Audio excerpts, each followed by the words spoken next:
기재부 장관님. 네. 총선 때 선관위로부터 경고받은 적 있죠? 네. 경고라고 할 수 있겠습니다. 무슨 내용이었습니까? 양당의 총선 공약으로 제시된 복지 사업들의 재정 소요를 포함하면 얼마 정도가 될 것 같다 하는 내용을 발표한 데 대해서 신중하게 앞으로 접근을 해야 되고 선거 관리에 개입한다 하는 그런 오해를 사지 않도록 하라는 그런 내용이었습니다. 선관위가 선거 개입하지 말라 이렇게 경고한 거잖아요. 맞죠? 그렇습니다. 근데 왜 또 개입합니까? 개입했다는 건 어떤 재정부의 경제민주화 역행, 대선 공약, 부정적 의견 담은 내부 보고서 이게 선거 개입 아니에요? 그거는 7월 달에 만든 내부적으로 19대 국회가 구성이 되어서 경제 민주화에 관한 논의가 활발해지겠다 하는 그런 예상에 따라 관련 부서에서 아마 내부에서 검토한 그런 문건이었습니다. 선관위에 제가 이것도 고발하겠습니다. 네. 선관위에서 이렇게 얘기했어요. 총선 때 경고하면서 선거일을 불과 7일 남겨둔 시점에서 기획재정부가 선거에 참여한 정당 선거 공약을 특정 부분에 한정해 그 소요 예산의 추계액이 과다하다는 점을 부각시켜서 이 문구 똑같아요. 대선을 불과 40일 앞둔 시점에서 똑같은 내용입니다. 이거는 저희들이 공식 발표를 한 게 아니고 7월 달에 내부에서 검토한 자료가 바깥에 알려지게 된 것 같습니다. 그거 안 하시겠다고 했죠? 그렇습니다. 선관위 경고받고 안 하겠다고 그랬죠? 네, 그렇습니다. 근데 왜 내부 검토는 또 합니까? 아니, 경제민주화에 관해서 입법만 해도 수십 개가 제출되고 있는 사안인데 정부에서 내부적으로 검토는 당연히 해야 되지 않겠습니까? 아니, 내부에서 검토했으면 그걸로 끝내야지 왜 이렇게 언론에 흘려가지고 나게 하냐고요? 언론에 흘린 것은 아니고 제가 그럼 기사가 어떻게 났습니까? 그걸 이제 해당 기자한테 실무자들이 물어봤는데 아마 자료원에 관해서는 경위에 대해서는 알려주지를 않는 것 같습니다. 그래서 저희들이 계속 조사를 해보겠습니다. 자, 직원이 그러면 보안을 못 지켜서 기재부 장관이 또 선관위에 고발되는데 이거에 대해서 장관은 어떻게 생각하세요? 저도 유감스럽게 생각하고요. 그게 비밀 문건이나 이런 건 아니기 때문에 하여튼 총선 때와 똑같은 상황이 발생했어요. 제가 선관위 고발하겠습니다. 그렇지는 많다고 보고요. 그때는 저희들이 선관위 판단에 맡기시죠. 네, 그렇게 하시죠. 이 내부 검토에 보면은 한 가지만 예를 들면 공정위의 전속 고발권 폐지 이것도 부정적인 입장을 보였는데 기재부에서 공정위까지 관여를 해요? 그 내용들이 기재부가 경제정책 전체를 총괄 조정하기 때문에 경제민주화 전반에 관해서 아마 검토한 내용일 겁니다. 대부분은 제가 헌법재판관 후보 인사청문회에서 물었습니다. 김희수 후보, 강일원 후보에게 공정위 전속 고발권은 폐지하는 게 맞지 않느냐, 폐지하는 게 맞다 이렇게 얘기했어요. 그 의견에 대해서는 어떻게 생각하세요? 저희는 그건 공정위가 답변해야 될 사안이라고 생각하지만은 저희들 내부적으로 검토한 걸 제가 읽어보니까 최경환 나름대로 지경부 장관도 전속 고발권 폐지해야 된다 이런 의견을 갖고 있더군요. 저희들은 좀 신중하게 접근해야 되겠다 하는 그런 입장입니다. 근 10년간에 공정위에서 6천 건을 대기업, 재벌, 불공정 행위를 적발했어요. 검찰의 수사 의뢰는 몇 % 한 줄 아십니까? 자세히 알고 있지 못합니다. 딱 1%입니다. 99%는 봐주는 거예요, 지금 공정위에서. 그렇기 때문에 전속 고발권을 폐지해야 된다는 게 지금 입장인데 기재부는 이것까지 지금 안 된다 이러는 거 아닙니까? 그게 이제 기재부의 공식 입장은 아니고요. 그 문건이 나온 게 전부 기재부의 공식 입장은 아닙니다. 실무적으로 그냥 참고 자료로 검토를 했는데 저에게 물어보신다면 여러 가지 하여튼 장점과 단점, 전속 고발권을 폐지했을 때 장점과 단점을 잘 형량해가지고 신중하게 접근하는 게 좋겠다 이렇게 봅니다. 제가 선관위 기재부 장관 고발할 테니까 가서 조사 받으세요. 곽일우 장관님. 네. 누리과정 예산이요. 네네. 제가 결론적으로 말씀드리겠습니다. 왜 모법 어기고 시행령 고쳐가지고 지방교육청의 재정부담을 떠안게 하려고 합니까? 저희가 법제처에서 법안 회의를 거쳐가지고, 협의를 거쳐가지고요, 필요한 법령 개정을 하고 이렇게 진행을 한 것입니다. 어린이집이 보육시설이에요, 유아교육시설이에요? 어린이집이 이제 보육시설인데요. 보육의 개념에 교육의 기능도 들어가 있습니다. 장관님, 그러니까 시행령 고쳐가지고 모법을 지금 위반하고 있는 거 아닙니까? 하극상, 법의 하극상 아닙니까? 그렇지 않습니다. 저희가 시행령 개정으로 충분하다는 부처 협의가 있었기 때문에 시행령으로 이렇게 추진한 겁니다. 모법부터 개정하세요. 교육기본법, 유아교육법에는 못하게 돼 있어요.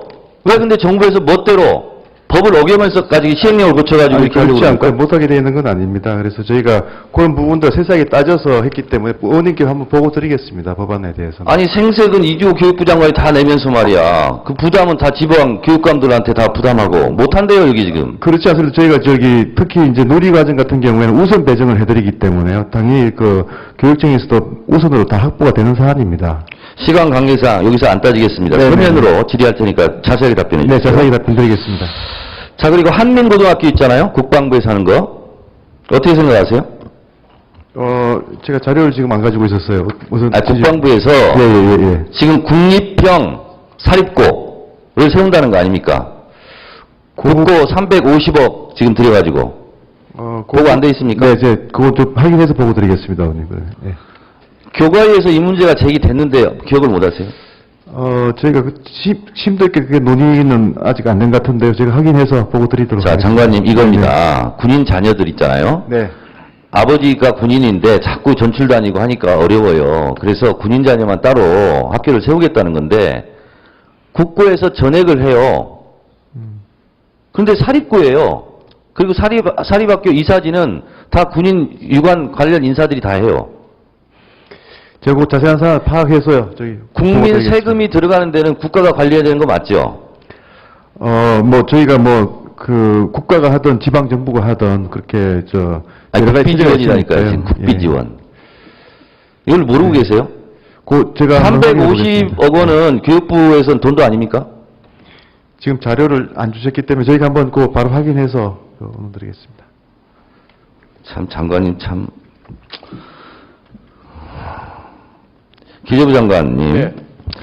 경로당 난방비 550억 원 또 전액 삭감했더군요. 삭감이라기보다는 그게 이제 지방자치단체 사무이기 때문에 정부로서는 지금 법도 통과됐어요. 네. 국고에서 하는 걸로. 네. 그래서 이 추운 겨울 또 어르신들 어떻게 날려고 이 난방비 전액 다 깎습니까? 예산 심의 과정에서 하여튼 같이 또 협의를 해 보겠습니다. 자, 똑같은 예산, 비슷한 예산입니다. 연천군에 청소년 교육센터를 짓겠대요. 인근에 똑같은 청소년 시설이 철원군, 인제군에 있어요. 연천군에 짓겠다는 거예요. 연천군 경제를 위해서. 526억 무상 지원이에요. 그래서 MB정권 5년 동안 남북 청소년 교류는 빵명입니다. 무엇을 위해서 이게 짓겠다고 또, 이거는 또 허가를 해주고. 어르신들 550억 원은 한 푼도 못 주겠다고 그러고. 돈을 이렇게 쓰면 되겠습니까? 그 부분은 저희들이 좀 확인을 해서 통일부 사업으로 지난번에 아마 지적을 하신 것 같은데 좀 확인을 해가지고 의견을 말씀드리겠습니다. 수도권에 있는 청소년 시설이요. 가동률이 30%도 안 돼요. 연천군에 526억을 투자해가지고 또 짓겠다는 거예요. 이런 것은 기재부에서 떡떡 돈 주고 어르신들 550억은 난방비는 다 깎아버리고 돈을 왜 이렇게 써요? 다시 한번 말씀드리지만 경로당 운영비는 그 지방으로 이양된 사업이라서 저희들이 담기가 좀 어려웠고요.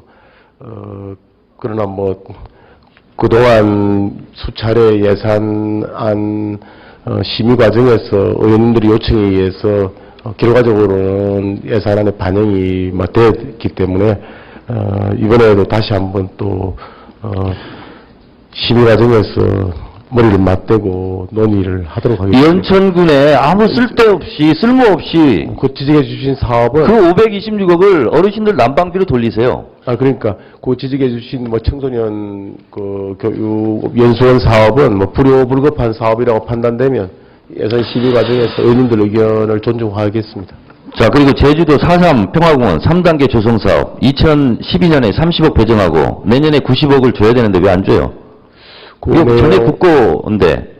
그 그리고 내용은 총리까지 운영위원회 참석해서 다 결정한 사항인데 왜 안 줍니까? 그 내용은 제가 그 뭐 질문지를 안 주셨기 때문에 가지고 확인해 가서 서면으로 답변 드리겠습니다. 아니, 주기로 돼 있는 걸 안 주는 거예요. 지금 국가 예산 그 390조가 장관님 쌈짓돈이 아니잖아요. 마음대로 이렇게 하면 안 되죠. 제가 내용을 파악을 못 하고 있으니까 나중에 서면으로 답변 드리겠습니다. 도대체 뭘 파악하고 계신지 모르겠네. 질문을 미리 좀 주셨으면 예. 저희 농림부 장관님. 성실하게 답변할 수 예. 있습니다. 예, 자금 나와 있습니다. 쌀 소득 보전 변동 직불금 있잖아요. 예. 올해 쌀값이 지금 농림부에서 목표하고 있는 쌀값을 상회하고 있잖아요. 그래서 변동 직불금 이거는 전액 삭감해서 농어촌 기반산업 시설이라든가 농민들이 원하는 거 이쪽으로 써야 될 것 같은데 어떻게 생각하세요? 예, 금년도 산지 쌀값이 많이 올라갔기 때문에 네. 변동직불금을 쓸 것 같지는 않습니다. 그래서 그렇습니다.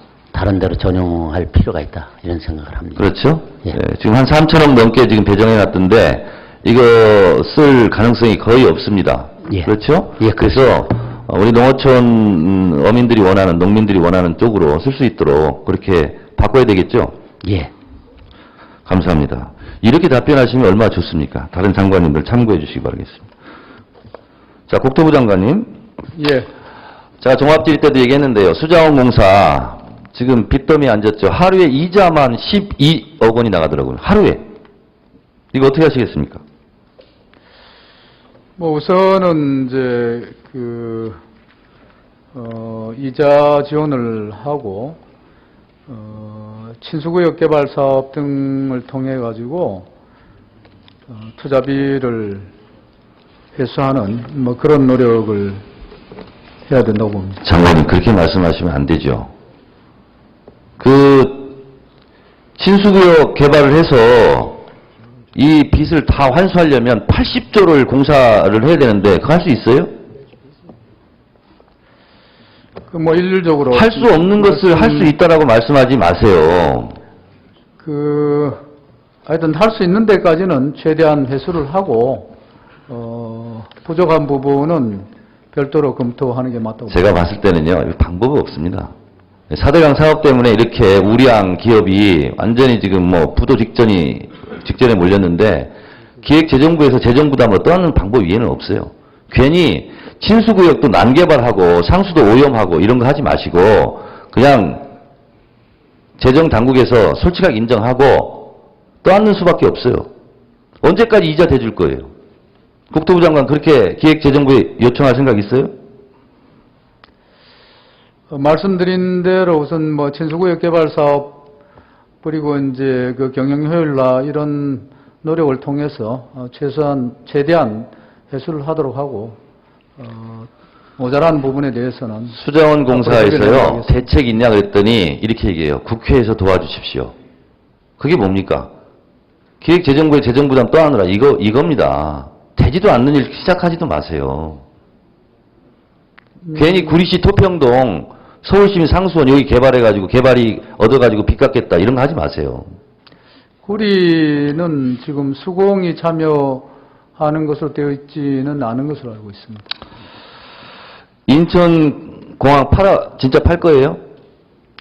인천공항을 파는 게 아니고요. 인천공항의 지분의 일부를 매각을 하고자 하는 것인데 지금 세계적으로 보면은 30대 공항 중에 한 60%가 지분이나 운영권을 매각을 하고 있고 프랑크푸르트 공항이나 드골 공항 같은 경우에는 그런 매각을 통해 가지고 경영 성과가 아주 좋게 나타나고 있습니다. 우리 인천공항의 경우에도 지금까지 운영 성과는 괜찮습니다만은 허브화 수준이라든지 앞으로 경영을 더 투명하게 하고 효율적으로 하기 위해서는 민간 주주들의 참여가 필요하고 특히 이제 외국 공항이나 항공사들이 참여하게 되면은 장기적인 발전에도 도움이 된다고 판단하고 있습니다. 전 세계에서 가장 우수한 공항으로 꼽히고 있는 인천공항. 별 문제 없잖아요. 뭘 이렇게 지분 팔려고 그럽니까? 이거 팔아서 뭐 하려고 그래요? 예, 의원님, 인천공항이 이제 그 공항 서비스 부문에서는 7연패를 했는데, 공항의 허브화, 그러니까 이제 환승 거점 공항으로서의 수준이라든지 이런 면에서는 아직 많이 또 발전을 해야 될 상황에 있습니다. 저뿐만 아니라 국민들이 생각할 때, 예?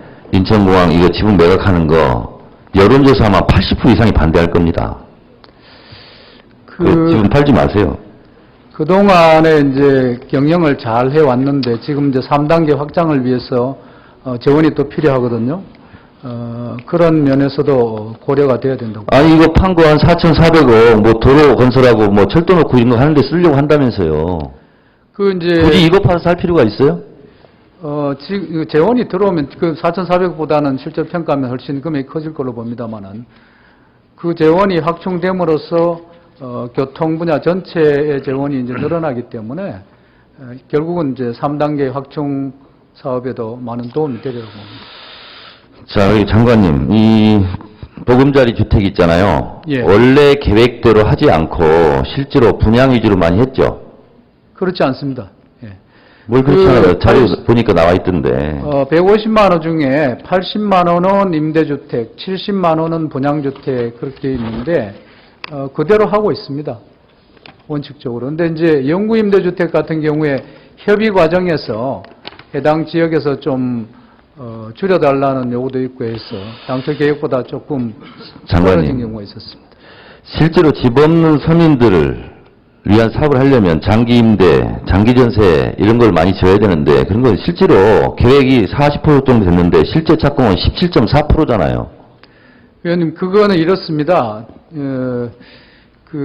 저희가 이제 사업 승인을 하고 나서 착공하기까지는 준비 과정이 필요합니다. 과거에 국민임대를 건설할 때도 그런 준비 기간 때문에 참여정부에서 사업 승인 받은 국민임대 물량이 지금 MB정부로 많이 넘어왔습니다. 그래서 그 순서대로 지금 착공을 해가고 있는 상황이고, 참고로 그 임대주택하고 분양주택 관련해서는 싱가포르의 경우에는 거의 분양주택 중심으로 공급을 하고 임대주택을 거의 공급을 안 합니다.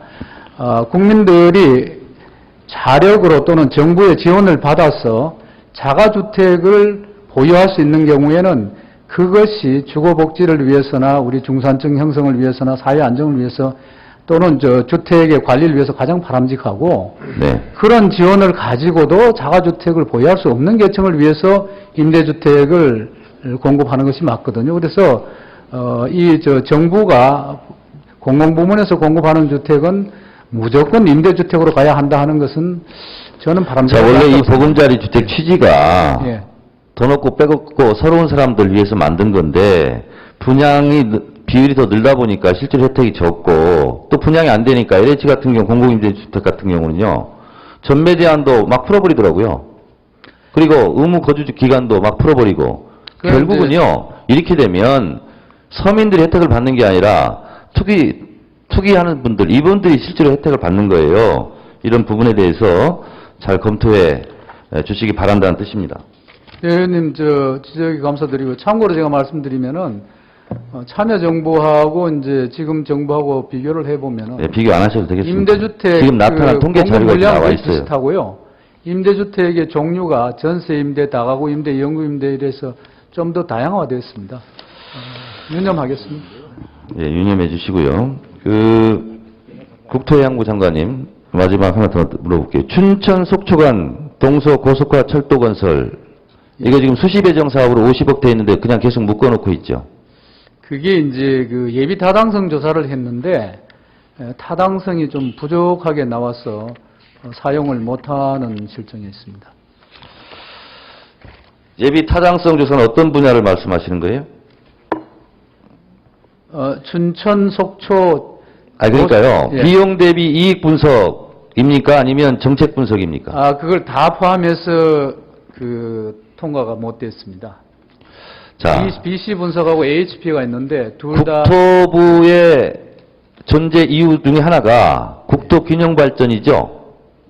근데 뭐 중요한 강원도는 낙후되어 있다 보니까 낙후도 이런 걸 측정해서 하면은 못해요.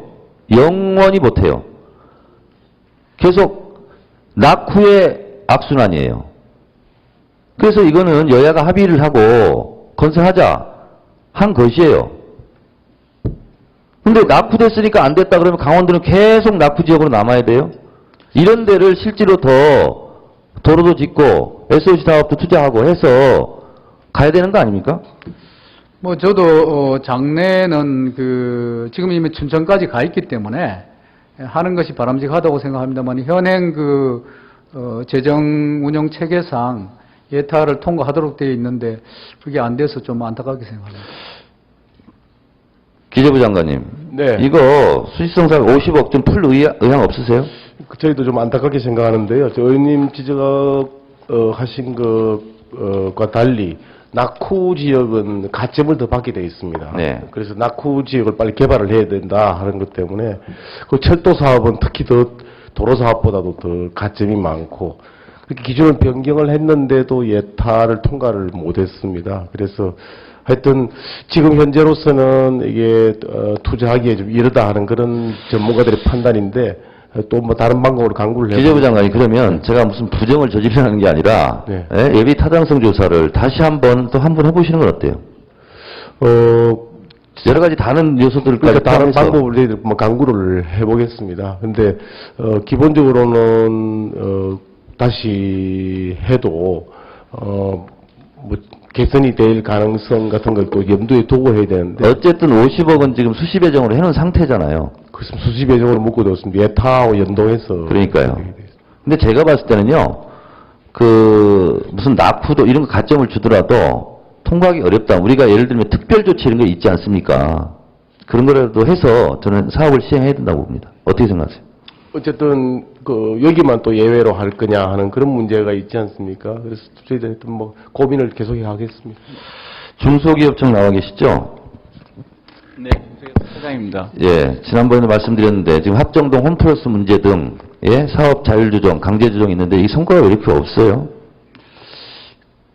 의원님께서도 아신 내용이지만 이제 금년 3월에 신고가 있어 왔고요.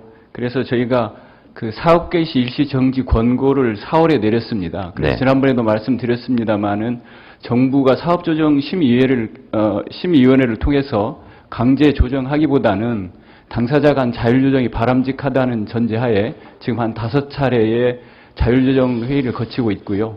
저희 중소기업청에서도 관심을 갖고 지켜보고 있습니다. 자, 보세요. 자율조정이라 하면요. 참기름 파는 사람들이 참기름 파는 시간에 나와서 협상해야 돼요. 대기업 사람들은 그것만 24시간 업무를 하는 사람들이고 게임이 되겠습니까? 의원님, 그래서 자율조정 할 때요, 저희 중소기업청에서도 참여를 하고 있습니다. 지금 합정동 홈플러스는 상징이 되어 있어요. 잘 해결하시기 바라겠습니다. 네, 알겠습니다. 네.